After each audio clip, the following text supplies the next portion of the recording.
Now, the three other candidates are still lagging far behind the two frontrunners. Of them, it leaves the two Conservatives with a stark choice to make. Less than 2 weeks out from Election Day. Join forces or soldier on alone. So far, they've rejected any suggestion to merge their campaigns, but will they crack as the pressure builds? Here's Shin Se-min with a closer look. A picture-perfect day to be out here in Seoul, and that's exactly what conservative splinter Bareun Party's Seong-min did, joining early morning joggers in the capital.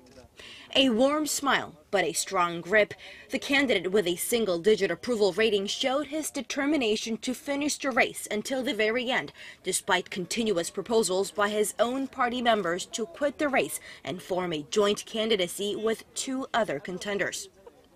Bareun Party had pitched a three-way alliance with Hong Jun-pyo of the right-wing Liberty Korea Party and An Chol-soo of the centrist People's Party early this week, in what observers view as collective efforts to curb the rise of the leading candidate Moon Jae-in of the left-leaning Democratic Party of Korea.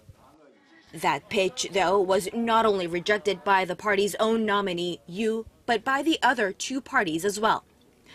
The prospects for such an alliance grabbed the attention of the nation when Moon asked the other four contenders in the top five about the matter during a televised debate on Tuesday. The responses were relatively concise and consistent. Hong, in a straightforward tone, stood against the idea, saying that he has no intent of merging with other candidates.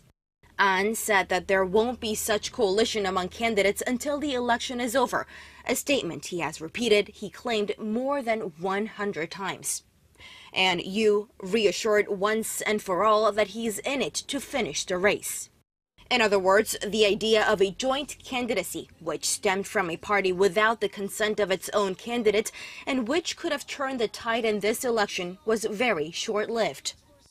And for the time being, the Bareun Party's runner is on his feet, meeting the young and old, workers and the retiree as he looks to gain more support so he could eventually win the presidential office. A big question mark still hangs over the campaign trail.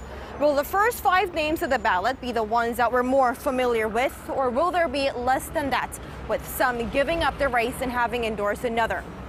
Whatever the decision may be, the presidential candidates and the campaigns will have to make up their minds before the nation's election watchdog begins printing the ballot this weekend for the May 9th presidential election. Shin Se-min, Arirang News.